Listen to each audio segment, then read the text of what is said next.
So I want to show something real quick that I just found out.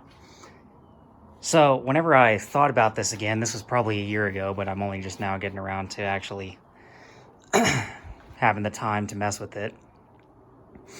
But I thought about this regulator I have down here, and that it probably didn't do, or that it didn't work the way I thought it did, because this is meant to be a returnless regulator. So you have your fuel pump, and then this side would go to the carburetor. So everybody who was saying that was half correct on that, and the fact that, yes, the carburetor is supposed to be over here, but if I would have put the regulator over here, then it still would have done the exact same thing that it is now, which is pretty much nothing. So the way I thought this worked is I thought that it restricted flow through it to whatever PSI it was set at, right? So it would hold everything over here at pressure and then bleed it off this way. But, you know, thinking about it a little bit, if the carburetor is designed to be over here, it works the exact opposite of that, where this is low pressure, relatively, and it's letting fluid through until until it reaches the set pressure on this side, so that you don't, and that's how you control it, because this is the side that would have the carburetor, this is the side that you need to regulate the pressure on. So this would be the controlled pressure side, and this would just be whatever. So with that being the case, the regulator doesn't work. It's just flowing whatever gas it can flow all the time. Oh, that broke. Plastic is great.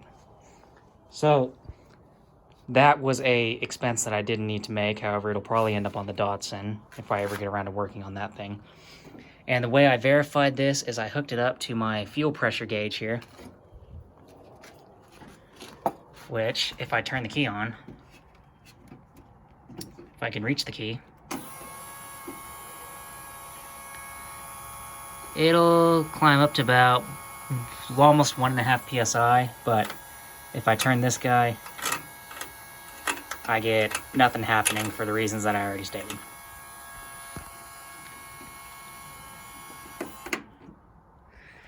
So, the regulator isn't needed.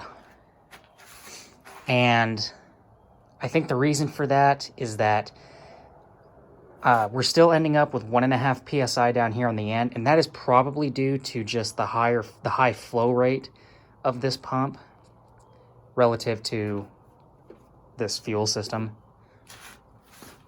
And this also is going to have something to do with it, where the flow wants to go straight towards the carburetor. So it's kind of, all the pressure is having to come through here and then stop and then go through the return. So that's probably adding a little bit of pressure to it. And what is really, I think, helping here is the gas has to come up and then it goes down to the carburetor. And the return is at the same height as the line for the carburetor here, so it should, you know, favor both of them equally. So granted, although the regulator isn't working the way it's supposed to, or the way that I thought it did, and it probably doesn't need to be there at all, and I'll probably just take it out for a different project, but because of how the T is set up and the height difference, and, well, the fact that the carburetor is mounted lower than the return, and that, you know, we don't have any, like, if our return was right here and our carburetor inlet was coming up out here, I mean, we'd never get gas up that high. So the fact that it's leaving the T at the same height helps. So these probably both have the same pressure in them, both about a PSI, 1.5 PSI. But so it didn't work the way I thought it did. I thought I'd share that. So regulator doesn't need to be bought. I mean, I guess if you mount it right, you can pretty much just gravity feed it, and then your return will just be whatever the excess is. So there's that. Thought I'd share that. Win some, lose some, I guess.